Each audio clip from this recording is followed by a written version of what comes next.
It's my final update for my laparoscopic myomectomy, and I had my follow-up appointment today with the surgeon. I show him, obviously the scar, how I feel, and I had a few questions that probably you would like to know as well if you have laparoscopic myomectomy.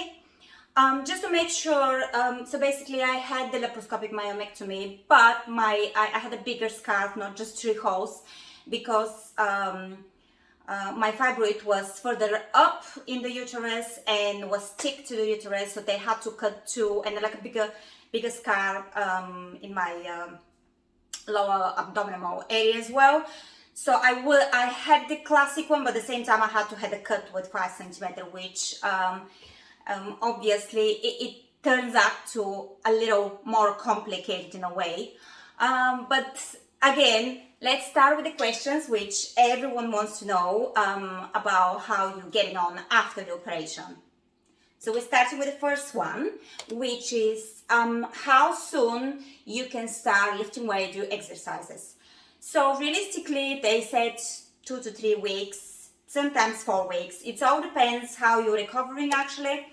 I mean, particularly for me, because they had to, cut the fibroids on 2, and then as well they had to stitch inside the one. So basically, it was a little bit more complicated. So I've been told to leave at least 4 weeks to start doing heavy weights and things like that. So yes, I can do little light exercise like walking and maybe doing stuff with my, legs exercise and things like that, but no weights, okay? So that's the answer for you. So the next question is when you can actually expect to have your stomach go back to normal when flattened. So realistically, the gas part during the operation, it started disappearing, for me, it started disappearing from the very first day until probably the 10 days. And then now, I don't think I have a gas, it's more kind of swollen inside because of the operation and how they removed the fibroid and some of the organs were touched and things like that. So it's probably just the healing now, the swelling is the healing, it's not the gas itself.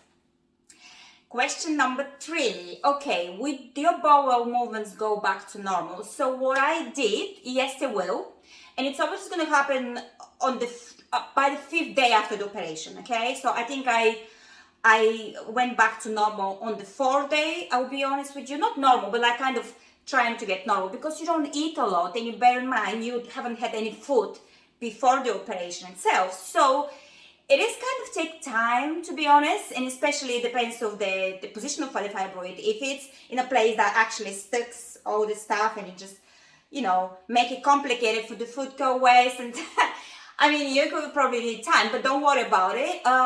So you probably max 5 days and you go back to normal, but what you can do, you eat lots of fruits, you drink lots of water, and I was drinking senna tea, if that helps as well, just to let you know.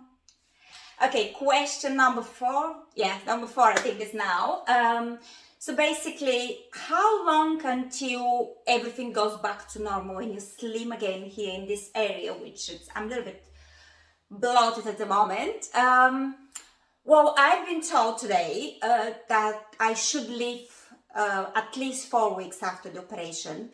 And then if that's not recovered, obviously depends on how long it's been and how many fibroids you had and things like that. But luckily I had only one, which was 6 centimeters, so it was not small, but not, too large either. But still, they said 4 weeks, and I probably think depends how I recover. Could be up to 6 weeks, or maybe 2 months. If you look at it, just look at it like that. If you had a baby, or even if you didn't have the baby, if you kind of bloated, suddenly your stomach becomes like a little bit jelly because you remove something from it. So you need this part of the body to heal.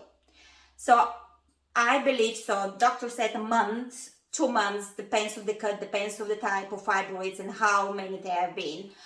But realistically, this is really individual. So it could be anything from a month to 3 months. Okay, so bear in mind, summer is here, so I'm just waiting like loose dresses right now, and I feel better. Question number 5. How soon you can start, kind of having sex as well. Now, this question, if you go on the internet, you're going to find lots of, whatever, answer to these questions, different, like straight away, a week, 2, 3, well, it's all individual again, but the recommendation of the doctor, they said, oh, if you have a discharge after the operation, you shouldn't start straight after, obviously, because it's a healing process, there's been operation, everything is like, infection could happen, and so on and so on, but if you start bleeding, usually you start bleeding after the operation by the second week. It could be a brownish discharge, it could be your cycle, whatever. But once this is finished and that periods pass 2 to 3 weeks, you're actually going to be okay having sex if you feel okay.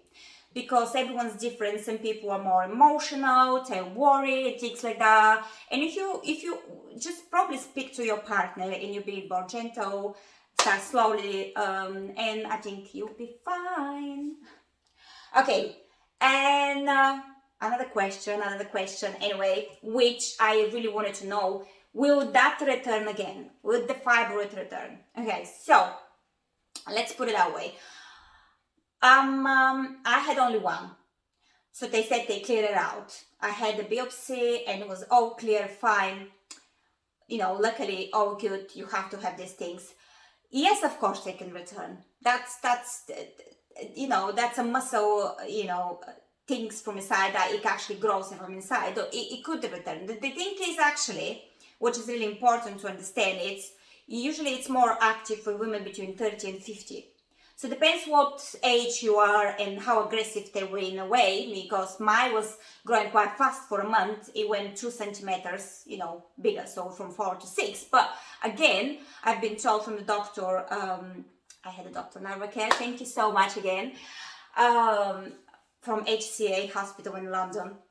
So basically he said, because I'm over 40 and was just one, and they get it completely, he doubt I'm going to have another one until I reach menopause, because I'm over 40. But if you're a little bit younger, that's a possibility, because apparently fibroid needs time until they become, let's say, a 2 centimeters or 3, and then they rapidly may grow up fast and then stop again. So this is really important to understand that everyone is individual, but realistically, it all depends your genetic as well, and you just have to watch out yourself. So hopefully you'll be perfectly fine. Okay, and let's go to the last question, guys, which I've been looking on internet for it, and I had lots of videos recommending pay like subscription stuff to give you this answer, but I'm here to share with my experience. So basically, as I started hormonal therapy, bioidentical hormonal therapy, before finding out I have a fibroid, with that gonna be something that actually triggered the fibroid? Yes, it could be. Even they're bioidentical and they're from plants, yes, they can. Because as long as the estrogen goes up, everything can go down or whatever in your body. You don't know what's gonna happen. So the doctor said I probably had it. I had this, kind of fibroid inside, but was so small that, just really, really small. So it didn't affect my body or anything else. But then could happen, he said, that because it started rapidly feeling the difference and all these symptoms that I had after I started taking HRT. So basically that could trigger it. But obviously they're not certain.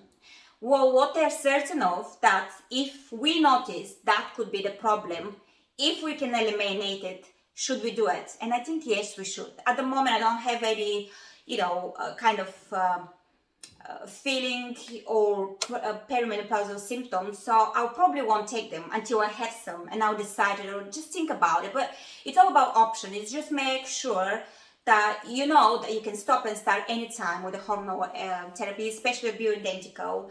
And another thing that it's really important to understand is as soon as I found I had a fibroid and I will have the operation, I've been told to stop the hormonal therapy, because I should stop it straight away, as it's really important. If any complication happens, the hormone levels are at least some kind of balance.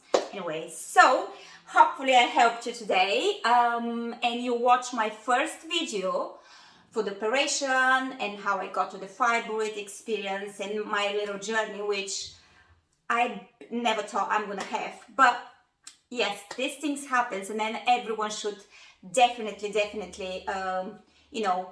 educate themselves, really. Just forgot to tell you one more thing. So basically, can I have a coil after the operation, and how soon that can happen? Well, realistically, if you want a hormonal coil, Mirena, which is called Mirena, you can have it fitted straight during the operation. They can do that for you. But because I didn't like the hormonal Mirena coil, I had it years ago, and it didn't give me any periods at all, and I had patches of, cysts and spots all around my back, and I just didn't like it, so I said no, I don't want it. But if you want to have the normal copper coil, which I usually have, they said to wait for at least 3 months after the operation to put it in. Hope you like the video, and if you like what you see, please subscribe to my other social media here around.